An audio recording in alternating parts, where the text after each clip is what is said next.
Assalamualaikum warahmatullahi wabarakatuh. Kembali lagi di channel kami Transpol 2. Kali ini saya akan membahas mengenai database atau basis data. Sebelumnya, izinkan saya untuk memperkenalkan diri. Nama Nika Rismawati, NIT 0820 018 204, kelas Diploma 4 Transportasi Laut Polbit, instansi dari Politeknik Pelayaran Surabaya.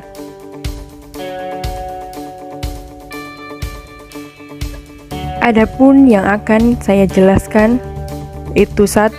Mengenai pengenalan basis data, 2. Tingkatan arsitektur basis data, 3. Model-model basis data, 4.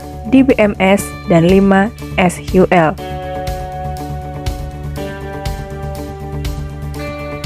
Langsung saja, yaitu pengenalan basis data. Database atau basis data adalah kumpulan data yang dikelola sedemikian rupa berdasarkan ketentuan tertentu yang saling berhubungan sehingga mudah dalam pengelolaannya. Melalui pengelolaan tersebut, pengguna dapat memperoleh kemudahan dalam mencari informasi, menyimpan informasi, dan membuang informasi.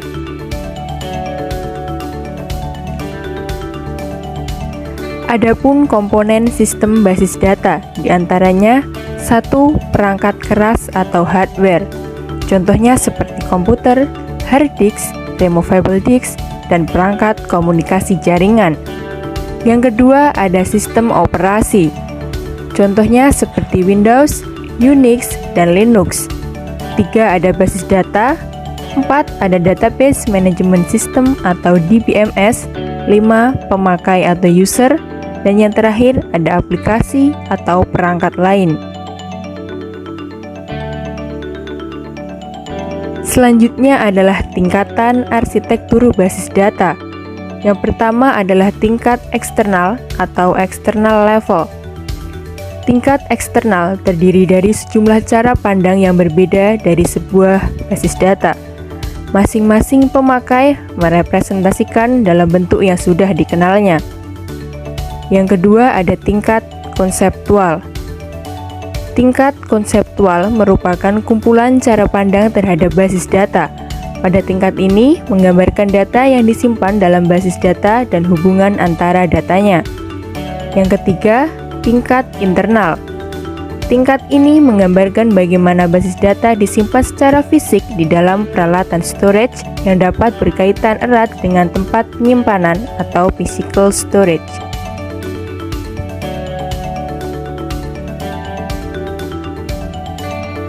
Selanjutnya adalah model-model basis data.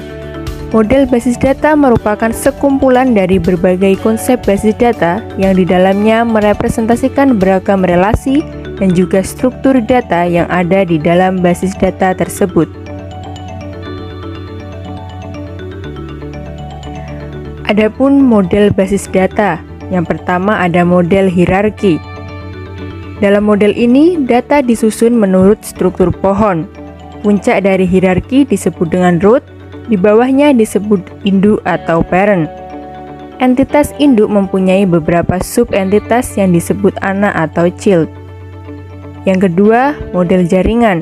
Dalam model jaringan, entitas induk maupun anak bisa lebih dari 2. Relasi antara entitas dalam network model adalah 1 ke 1, one to one, atau 1 ke banyak, one to many.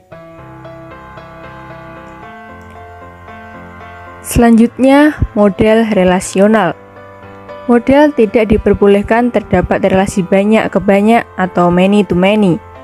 Untuk membuat relasi many to many dalam network model dibutuhkan entitas perantara yang disebut sebagai rekaman silang. Berikutnya, ada model berorientasi objek.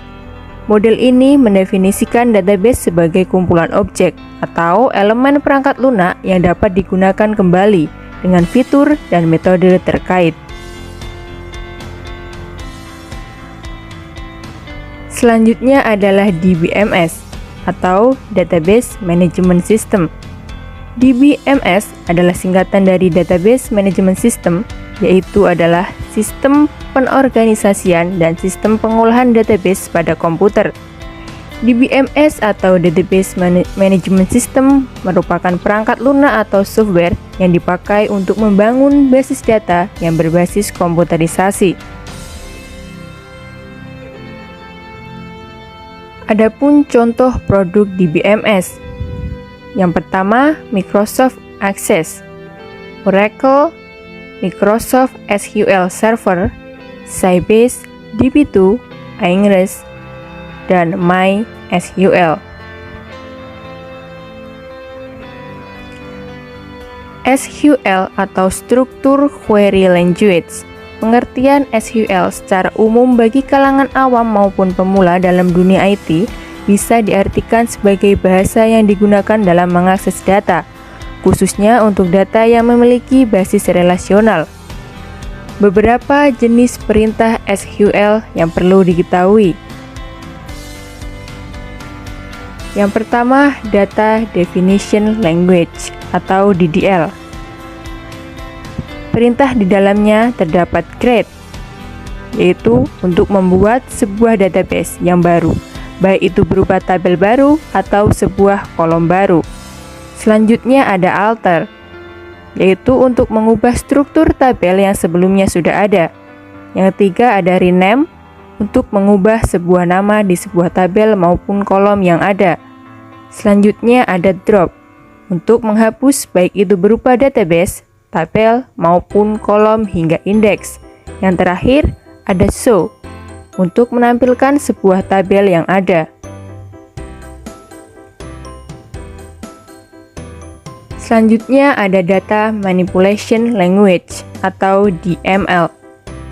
Adapun perintah dari DML, yang pertama ada insert, yaitu untuk memasukkan sebuah record baru di dalam sebuah tabel database.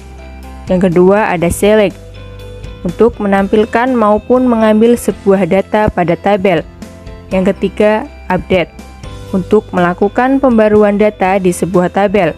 Yang terakhir ada delete, yaitu untuk menghapus sebuah record yang ada dalam sebuah tabel.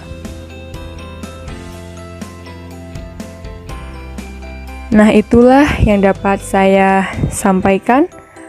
Apabila ada kurang lebihnya, saya mohon maaf yang sebesar-besarnya. Sekian dari saya, terima kasih. Wassalamualaikum warahmatullahi wabarakatuh. See you in the next video.